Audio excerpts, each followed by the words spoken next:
നമസ്കാരം STV ന്യൂസിലേക്ക് സ്വാഗതം. പ്രധാന വാർത്തകൾ.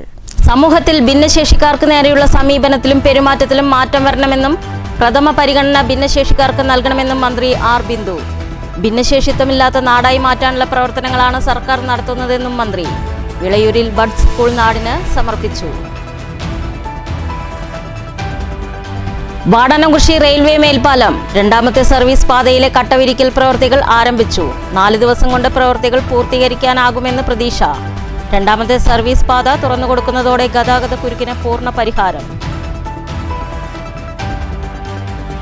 കുന്നംകുളം വ്യാപാര ഭവനിൽ വൻ തീപിടുത്തം. പ്രധാന ഹാൾ പൂർണ്ണമായും കത്തിനശിച്ചു. ലക്ഷങ്ങളുടെ നാശനഷ്ടങ്ങൾ ഇന്ന് വിലയിരുത്തൽ. ഷോർട്ട് സർക്യൂട്ടാണ് തീപിടുത്തത്തിന് കാരണമെന്ന് പ്രാഥമിക നിഗമനം. തേനൂർ അയ്യർമല കോങ്ങാട് റോഡിൽ മാലിന്യം തള്ളൽ വ്യാപകം. വാഹനയാത്രക്കാരുടെ യാത്ര മൂക്കുപൊത്തി. അണക്കമില്ലാതെ അധികാരികൾ. വാർത്തകൾ വിശദമായി. സമൂഹത്തിൽ ഭിന്നശേഷിക്കാർക്ക് നേരെയുള്ള സമീപനത്തിലും പെരുമാറ്റത്തിലും ഇനിയും മാറ്റം വരണമെന്നും പ്രഥമ പരിഗണന ഭിന്നശേഷിക്കാർക്ക് നൽകണമെന്നും മന്ത്രി ആർ ബിന്ദു. ഭിന്നശേഷിത്വമില്ലാത്ത നാടായി മാറ്റാനുള്ള പ്രവർത്തനങ്ങളാണ് സർക്കാർ നടത്തുന്നതെന്നും മന്ത്രി പറഞ്ഞു. വിളയൂരിൽ ബഡ് സ്കൂൾ ഉദ്ഘാടനം ചെയ്ത് സംസാരിക്കുകയായിരുന്നു മന്ത്രി. സ്നേഹയാനം പദ്ധതിയുടെ ഭാഗമായിട്ട് അമ്മമാർക്ക് ഇലക്ട്രിക് ഓട്ടോകൾ വിതരണം ചെയ്യുന്ന പദ്ധതി കഴിഞ്ഞ ഈ സർക്കാരിന്റെ കാലത്ത് എല്ലാ വർഷവും നടത്താൻ സാധിച്ചിട്ടുണ്ട് എന്നുള്ളത് അറിയിക്കുകയാണ്. അതുപോലെ വിദ്യാകിരണം, വിജയാമൃതം തുടങ്ങിയ പദ്ധതികളിലൂടെ ഭിന്നശേഷിക്കാർക്കുള്ള സ്കോളർഷിപ്പ് നൽകുന്നുണ്ട്. നമ്മുടെ ഭിന്നശേഷി കുഞ്ഞുങ്ങൾക്കും അവരുടെ കുടുംബങ്ങൾക്കും വേണ്ടി 3 റെസ്പൈറ്റ് ഹോമുകൾ ഉടനെ നമ്മുടെ സംസ്ഥാനത്ത് ആരംഭിക്കുകയാണ്. റെസ്പൈറ്റ് ഹോമുകൾ എന്ന് പറഞ്ഞാൽ താൽക്കാലികമായിട്ട് കുട്ടികളെ ആക്കി പോകാൻ കഴിയുന്ന വീടുകൾ എന്നാണ് അർത്ഥമുള്ളത്. അതായത് നേരത്തെ പ്രഖ്യാപിച്ചിട്ടുള്ള 4 പുനരധിവാസ ഗ്രാമങ്ങൾ കേരളത്തിൽ ഒരുങ്ങുകയാണ്. എല്ലാവിധ പിന്തുണ സംവിധാനങ്ങളോടും കൂടിയ അസിസ്റ്റീവ് സംവിധാനങ്ങളെല്ലാം ഉള്ള ആ ഭിന്നശേഷി പുനരധിവാസ ഗ്രാമങ്ങളുടെ നിർമ്മാണം സമയമെടുക്കുന്ന ഒരു കാര്യമാണ് എന്നുള്ളത് കൊണ്ട് ഏറ്റവും പെട്ടെന്ന് എടുക്കാവുന്ന ഒരു നടപടി എന്നുള്ള നിലയിൽ താൽക്കാലിക ഭവനങ്ങൾ എന്ന നിലയിൽ കുറച്ച് സമയത്തേക്കോ ഏതാനും ദിവസങ്ങൾക്കോ ഏതാനും മാസങ്ങൾക്കോ നമ്മുടെ ഭിന്നശേഷി മക്കളെ പരിപാലിക്കുന്നതിന് വേണ്ടി ആക്കാവുന്ന വീടുകളാണ് റെസ്പൈറ്റ് ഹോം എന്നുള്ളത് കൊണ്ട് അർത്ഥമാക്കുന്നത്. സാമൂഹ്യനീതി വകുപ്പ് എല്ലാവിധ സംവിധാനങ്ങളും ആ റെസ്പൈറ്റ് ഹോമിൽ ഉറപ്പാക്കുന്നതാണ്. ഭിന്നശേഷിക്കാരുടെ സ്വയം പര്യാപ്തതയ്ക്കായി സ്വയം സഹായ സഹകരണ സംഘങ്ങളുടെ നെറ്റ്വർക്കായ സുശക്തി പ്രവർത്തനം ആരംഭിക്കുകയാണെന്നും മന്ത്രി പറഞ്ഞു. സമൂഹത്തിൽ സ്ത്രീകളുടെ മുന്നേറ്റത്തിന് പ്രചോദനം കുറിച്ച കുടുംബശ്രീ പദ്ധതി പോലെ ഭിന്നശേഷി മേഖലയിൽ വലിയ മാറ്റം സൃഷ്ടിക്കാൻ സുശക്തി പദ്ധതിക്ക് കഴിയും. ഇതിലൂടെ ഇവർ നിർമ്മിക്കുന്ന ഉൽപ്പന്നങ്ങൾക്ക് ബ്രാൻഡ് നൽകി വിപണിയിലെത്തിക്കാനും കഴിയുമെന്നും മന്ത്രി കൂട്ടിച്ചേർത്തു. സമൂഹത്തിൽ ഭിന്നശേഷിക്കാർക്ക് നേരെയുള്ള സമീപനത്തിലും പെരുമാറ്റത്തിലും ഇനിയും മാറ്റം വരേണ്ടതുണ്ടെന്നും പ്രഥമ പരിഗണന ഭിന്നശേഷിക്കാർക്ക് നൽകണമെന്നും മന്ത്രി അഭിപ്രായപ്പെട്ടു. സംസ്ഥാനത്തെ ഭിന്നശേഷിത്വമില്ലാത്ത നാടായി മാറ്റാനുള്ള പ്രവർത്തനങ്ങളാണ് സർക്കാർ നടത്തുന്നതെന്നും മന്ത്രി കൂട്ടിച്ചേർത്തു. പട്ടാമ്പി മണ്ഡലത്തിൽ മുഹമ്മദ് മൂസിൻ MLA നേതൃത്വത്തിൽ നടപ്പാക്കുന്ന ഡിജിറ്റൽ വിദ്യാഭ്യാസ മുന്നേറ്റമായ ശ്രദ്ധ പദ്ധതിയുടെ വെബ്സൈറ്റ് ലോഞ്ചിങ്ങും മന്ത്രി നിർവഹിച്ചു. മുഹമ്മദ് മൂസിൻ MLA ആസ്തി വികസന ഫണ്ടിൽ നിന്നും 2 ഘട്ടങ്ങളിലായി 1,50,00,000 രൂപ വിനിയോഗിച്ചാണ് വിളയൂർ ബഡ് സ്കൂൾ നിർമ്മിച്ചിട്ടുള്ളത്. സംസ്ഥാനത്തെ ഏറ്റവും വലിയ ബഡ്സ് റീഹാബിലിറ്റേഷൻ സെന്ററിൽ ഒന്നാണ് വിളയൂരിലേത്. വിളയൂർ ഗ്രാമപഞ്ചായത്തും കുടുംബശ്രീയും ചേർന്നാണ് സ്കൂളിന്റെ പ്രവർത്തനങ്ങൾ നടത്തുന്നത്. ചടങ്ങിൽ മുഹമ്മദ് മൂസിൻ MLA അധ്യക്ഷത വഹിച്ചു.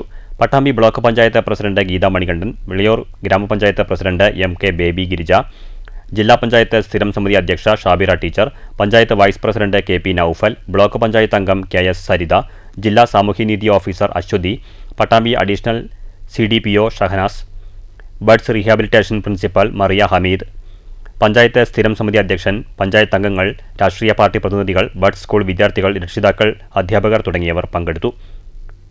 ഉദ്ഘാടനത്തോടനുബന്ധിച്ച് ബഡ്സ് സ്കൂൾ വിദ്യാർത്ഥികളുടെ ബാൻഡ് മേളവും കലാപരിപാടികളും ഉണ്ടായിരുന്നു. News bureau, Palakkad. Vadanamkurissi railway മേൽപ്പാലം രണ്ടാമത്തെ സർവീസ് പാതയിലെ കട്ടവിരിക്കൽ പ്രവൃത്തികൾ ആരംഭിച്ചു. 4 ദിവസം കൊണ്ട് പ്രവൃത്തികൾ പൂർത്തീകരിക്കാനാകുമെന്നാണ് പ്രതീക്ഷ. രണ്ടാമത്തെ സർവീസ് പാത കൂടി തുറന്നു കൊടുക്കുന്നതോടെ ഗതാഗത കുരുക്കിന് പൂർണ്ണമായും പരിഹാരമാകും. വാടാനംകുറിശി റെയിൽവേ മേൽപ്പാലം അപ്രോച്ച് റോഡിന് ഇരുവശവും 2 സർവീസ് പാതകളാണുള്ളത്. ഇതിൽ ഒരു വശത്തെ പാത നേരത്തെ നിർമ്മാണം പൂർത്തിയാക്കി ഗതാഗതത്തിനായി തുറന്നുകൊടുത്തിരുന്നു. രണ്ടാമത്തെ സർവീസ് പാതയിലെ കട്ടവിരിക്കൽ പ്രവൃത്തികൾ ശനിയാഴ്ചയാണ് തുടങ്ങിയത്. 4 ദിവസം കൊണ്ട് പ്രവൃത്തികൾ പൂർത്തിയാക്കാനാകുമെന്നാണ് പ്രതീക്ഷ. ഇതിനുശേഷം പാത ഗതാഗതത്തിനായി തുറന്നുകൊടുക്കാനാകും എന്നാണ് കരുതുന്നത്. ഈ ഭാഗത്ത് അപ്രോച്ച് റോഡിന്റെ കോൺക്രീറ്റ് വാളിന്റെ പ്രവർത്തനങ്ങളും അവസാന ഘട്ടത്തിലാണ്. സർവീസ് പാതയിലൂടെ ടോറസ്, ബസ് സർവീസ് ഉൾപ്പെടെയുള്ള വലിയ വാഹനങ്ങളെ കടത്തിവിടുന്നതല്ല. നിലവിൽ പ്രദേശത്ത് ഇടയ്ക്കിടെ ഗതാഗതക്കുരുക്ക് അനുഭവപ്പെടുന്നുണ്ട്. രണ്ടാമത്തെ സർവീസ് പാത തുറന്നുകൊടുക്കുന്നതോടുകൂടി ഗതാഗതക്കുരുക്കിന് പരിഹാരമാകും. News centre, Shoranur. കുന്നംകുളം വ്യാപാര ഭവനിൽ വൻ തീപിടുത്തം. പ്രധാന ഹാൾ പൂർണ്ണമായും കത്തിനശിച്ചു. ലക്ഷങ്ങളുടെ നാശനഷ്ടങ്ങളാണ് സംഭവിച്ചിരിക്കുന്നത്. ഷോർട്ട് സർക്യൂട്ടാണ് തീപിടുത്തത്തിന് കാരണമെന്ന് പ്രാഥമിക നിഗമനം. യേശുദാസ് റോഡിലുള്ള ചേംബർ ഓഫ് കൊമേഴ്സിന്റെ കെട്ടിടത്തിലെ പ്രധാന AC ഹാളാണ് കത്തിനശിച്ചത്. പുലർച്ചെ 3 മണിയോടെയാണ് തീപിടുത്തമുണ്ടായത്. ഷോർട്ട് സർക്യൂട്ടാണ് തീപിടുത്തത്തിന്റെ കാരണമെന്നാണ് പ്രാഥമിക നിഗമനം. മുകളിലെ സീലിംഗും കസേരകളും സെൻട്രലൈസ്ഡ് AC-യും ഫാനുകളും പ്രൊജക്ടറും ടൈലുകളും ഉൾപ്പെടെ പൂർണ്ണമായും അഗ്നിക്കിരയായിട്ടുണ്ട്. മുറിയുടെ ഗ്ലാസ് ഡോറുകളും പൊട്ടിത്തെറിച്ചു. 1-ാം നിലയിലെ വലിയ ഹാളാണ് കത്തിയത്. പുലർച്ചെ ഹാളിൽ നിന്നും പുക ഉയരുന്നത് കണ്ട ആളുകളാണ് വിവരം പുറത്തറിയിച്ചത്. ചേംബർ ഓഫീസിലേക്കോ മറ്റ് ഹാളുകളിലേക്കോ തീ പടർന്നിട്ടില്ല. വിവാഹങ്ങൾ, വലിയ സമ്മേളനങ്ങൾ ഉൾപ്പെടെയുള്ള പരിപാടികൾ നടക്കുന്ന ഹാളാണിത്. News bureau, Thrissur. തേനൂർ അയ്യർമല കോങ്ങാട് റോഡിൽ മാലിന്യം തള്ളൽ വ്യാപകം. വാഹനയാത്രക്കാർക്ക് മൂക്കുപൊത്തി മാത്രമേ യാത്ര ചെയ്യാൻ കഴിയൂ എന്ന് നാട്ടുകാർ. നിരവധി തവണ പരാതിപ്പെട്ടിട്ടും അധികാരികൾക്ക് അനക്കമില്ലെന്നും ആരോപണം. നിരവധി സ്വകാര്യ ബസ്സുകൾ സർവീസ് നടത്തുന്ന റോഡാണിത്. ഇരുചക്ര വാഹനങ്ങളിൽ മൂക്കുപൊത്തിയാണ് യാത്ര. വനമേഖലയിലൂടെ പോകുന്ന പാതയായതിനാലും വീടുകൾ ഇല്ലാത്തതുമാണ് ഇവിടെ മാലിന്യം തള്ളുന്നത്. അധികാരികൾ ആരും തന്നെ ശ്രദ്ധിക്കാത്തതാണ് ഇവിടെ ലോഡ് കണക്കിന് മാലിന്യം തള്ളുന്നത് കാരണമാകുന്നത്. 1/4 നൂറ്റാണ്ടിലേറെയായി മാലിന്യം തള്ളുന്നത് ഇവിടെ പതിവാണ്. പലതവണ അധികൃതരെ അറിയിച്ചിട്ടും നടപടിയായില്ല. 2 പഞ്ചായത്തുകളുടെയും വാലറ്റ പ്രദേശമായതിനാൽ ആരും തിരിഞ്ഞു നോക്കുന്നുമില്ല. ചത്ത പട്ടികൾ, പൂച്ച, കിടക്ക വേസ്റ്റുകൾ, പച്ചക്കറി വേസ്റ്റുകൾ, പ്ലാസ്റ്റിക് മാലിന്യങ്ങൾ, കോഴിമാലിന്യങ്ങൾ അടക്കം ഇവിടെ തള്ളുന്നത് പതിവാണ്. അവിടെ മുച്ചേരി മലയിൽ ദുർഗന്ധം വേസ്റ്റ് കൊണ്ട് തട്ടിയിട്ടുണ്ട് ജനങ്ങൾ. അത് നമുക്ക് എത്രയും പെട്ടെന്ന് നിർത്തലാക്കണം. അപ്പോൾ 2 പഞ്ചായത്തും കൂടെ ഇടപെട്ടിട്ട് നമുക്ക് ചെയ്യാനുള്ള സംവിധാനം ഉണ്ടാകും. അതും നല്ല നാറ്റം, പിന്നെ നായ്ക്കൾ വന്ന് കൂടുന്നുണ്ട്. അത് ജനങ്ങൾക്ക് ബൈക്ക് യാത്രക്കാർക്ക് ബുദ്ധിമുട്ടാണ്. അപ്പോൾ നമ്മൾ എത്രയും പെട്ടെന്ന് ഒരു നിലപാടെത്തണം അതിന്. ഇവ നിയന്ത്രിച്ചില്ലെങ്കിൽ പകർച്ചവ്യാധികൾ പിടിപെടുമെന്ന് പരിസ്ഥിതി പ്രവർത്തകർ പറഞ്ഞു. News bureau, Pathirippala. Shoranur railway station നവീകരണത്തിന്റെ ഭാഗമായി ഓട്ടോ സ്റ്റാൻഡുകളും ടാക്സി സ്റ്റാൻഡുകളും നിർദ്ദിഷ്ട സ്ഥലങ്ങളിൽ അനുവദിച്ചതിനാൽ റോഡ് സൈഡുകളിലും നോ പാർക്കിംഗ് ഏരിയകളിലും മറ്റും അനധികൃതമായി വാഹനം പാർക്ക് ചെയ്യുന്നവർക്കെതിരെയും ട്രാഫിക് നിയമങ്ങൾ ലംഘിക്കുന്നവർക്കെതിരെയും ശക്തമായ നിയമ നടപടി സ്വീകരിക്കുമെന്ന് ഷൊർണൂർ പോലീസ് അറിയിച്ചു. സീനിയർ സിറ്റിസൺസ് ഫ്രണ്ട്സ് വെൽഫെയർ അസോസിയേഷന്റെ ഷൊർണൂർ മുണ്ടായ ഫസ്റ്റ് യൂണിറ്റ് കൺവെൻഷൻ മുണ്ടായ സാംസ്കാരിക നിലയത്തിൽ സംഘടിപ്പിച്ചു. നഗരസഭാ ചെയർമാൻ MK ജയപ്രകാശ് ഉദ്ഘാടനം ചെയ്തു.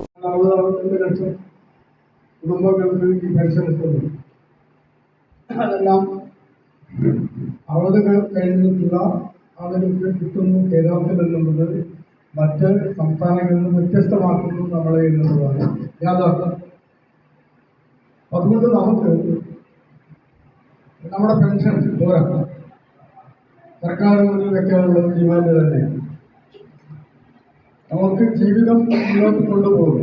നമ്മൾ ഈ സമൂഹത്തിന് വേണ്ടി 60 വയസ്സ് വരെ, അത് സർക്കാർ ഉദ്യോഗസ്ഥനാവട്ടെ, കേന്ദ്ര ഗവൺമെന്റ് ഉദ്യോഗസ്ഥനാകട്ടെ, കർഷകനാവട്ടെ, കർഷക തൊഴിലാളിയാവട്ടെ, അവരെല്ലാം ഈ സമൂഹത്തിന് വിവിധ തലങ്ങളിൽ അവരുടെ അധ്വാനം സംഭാവന ചെയ്തവരാണ് എന്നതുകൊണ്ട് തന്നെ ഇവരെ പൊതുസമൂഹത്തിന്റെ ഭാഗമാണ്. ഇവരെ സഹായിക്കേണ്ടത് സർക്കാരിന്റെ ബാധ്യതയാണ്. മേഖലാ ഭാരവാഹികളായ ചന്ദ്രൻ ലോഹിതാക്ഷൻ, KT രാമചന്ദ്രൻ, KR മോഹൻദാസ് എന്നിവരും സംഘടനയിൽ പുതിയതായി അംഗത്വം സ്വീകരിച്ച TR സന്തോഷ് കുമാറും ആശംസകൾ നേർന്ന് സംസാരിച്ചു. യൂണിറ്റ് സെക്രട്ടറി N മുണ്ടൻ റിപ്പോർട്ടും ട്രഷറർ P പത്മിനി വരവ് ചെലവ് കണക്കുകളും അവതരിപ്പിച്ചു. ജോയിന്റ് സെക്രട്ടറി NP സരസ്വതി അനുശോചന പ്രമേയം അവതരിപ്പിച്ചു. പ്രസിഡന്റ് K ലക്ഷ്മിക്കുട്ടിയുടെ അധ്യക്ഷതയിലായിരുന്നു യോഗം. P പത്മിനി നന്ദി പറഞ്ഞു. News centre, Shoranur. വാടാനംകുറിശി ചെമ്മഞ്ചേരി ശിവക്ഷേത്രത്തിൽ ഇല്ലം നിറ ആഘോഷിച്ചു. രാവിലെ വിശേഷാൽ പൂജകളും ഉണ്ടായിരുന്നു. മോഹനൻ എമ്പ്രാന്തരി ചടങ്ങുകൾക്ക് മുഖ്യ കാർമ്മികത്വം നൽകി. ക്ഷേത്രത്തിൽ രാമായണ പാരായണവും നടന്നുവരുന്നുണ്ട്. കല്ലൂർ കല്ലമ്പാക്കം ഭഗവതി ക്ഷേത്രത്തിലെ ഇല്ലം നിറ ഭക്തിസാന്ദ്രമായി. 100 കണക്കിന് ഭക്തർ അതിരാവിലെ തന്നെ ക്ഷേത്രത്തിലെത്തി ചടങ്ങിൽ പങ്കെടുത്തു. മേൽശാന്തി മാടമന ശശി എമ്പ്രാന്തരി, KS ശ്രീനാഥ്, രാഘവ വാര്യർ, കുന്നത്ത് ഹരിദാസ് എന്നിവർ ക്ഷേത്രത്തിലെ ചടങ്ങുകൾക്ക് നേതൃത്വം നൽകി. രാവിലെ ഗണപതി ഹോമം, നിറപൂജ, ശേഷം ഇല്ലനിറയും ഉണ്ടായി. തുടർന്ന് ഭക്തർക്ക് നിറകതിരും പുത്തരിപ്പായസവും വിതരണം നടത്തി.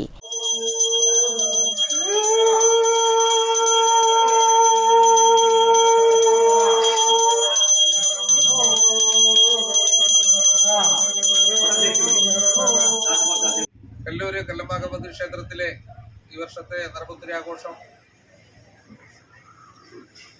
ക്ഷേത്ര ചടങ്ങുകളോട് കൂടിയിട്ട് വളരെ സമുചിതമായിട്ട് രീതിയിൽ ആഘോഷിച്ചിരിക്കുകയാണ്. ക്ഷേത്രമേൽശാന്തി മാടമന ശശിയമ്പ്രാന്തരിയുടെ കർമ്മയുദ്ധത്തിലായിരുന്നു ഇല്ലംപറയുടെ ചടങ്ങുകളെല്ലാം നടന്നത്. ഭക്തജനങ്ങളുടെ സജീവമായിട്ടുള്ള പങ്കാളിത്തവും ഈ ചടങ്ങിനുണ്ടായിരുന്നു. പ്രധാന വാർത്തകൾ ഒരിക്കൽ കൂടി. സമൂഹത്തിൽ ഭിന്നശേഷിക്കാർക്ക് നേരെയുള്ള സമീപനത്തിലും പെരുമാറ്റത്തിലും മാറ്റം വരണമെന്നും പ്രഥമ പരിഗണന ഭിന്നശേഷിക്കാർക്ക് നൽകണമെന്നും മന്ത്രി ആർ ബിന്ദു. ഭിന്നശേഷിത്വമില്ലാത്ത നാടായി മാറ്റാനുള്ള പ്രവർത്തനങ്ങളാണ് സർക്കാർ നടത്തുന്നതെന്നും മന്ത്രി. വിളയൂരിൽ ബഡ് സ്കൂൾ നാടിന് സമർപ്പിച്ചു.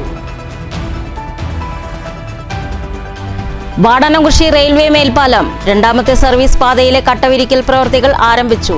4 ദിവസം കൊണ്ട് പ്രവൃത്തികൾ പൂർത്തീകരിക്കാനാകുമെന്ന് പ്രതീക്ഷ. രണ്ടാമത്തെ സർവീസ് പാത തുറന്നുകൊടുക്കുന്നതോടെ ഗതാഗത കുരുക്കിന് പൂർണ്ണ പരിഹാരം. കുന്നംകുളം വ്യാപാര ഭവനിൽ വൻ തീപിടുത്തം. പ്രധാന ഹാൾ പൂർണ്ണമായും കത്തിനശിച്ചു. ലക്ഷങ്ങളുടെ നാശനഷ്ടങ്ങൾ ഇന്ന് വിലയിരുത്തൽ. ഷോർട്ട് സർക്യൂട്ടാണ് തീപിടുത്തത്തിന് കാരണമെന്ന് പ്രാഥമിക നിഗമനം. തേനൂർ അയ്യർമല കോങ്ങാട് റോഡിൽ മാലിന്യം തള്ളൽ വ്യാപകം. വാഹനയാത്രക്കാരുടെ യാത്ര മൂക്കുപൊത്തി. അണക്കമില്ലാതെ അധികാരികൾ. ഈ വാർത്താ ബുള്ളറ്റിൻ അവസാനിക്കുന്നു. നമസ്കാരം.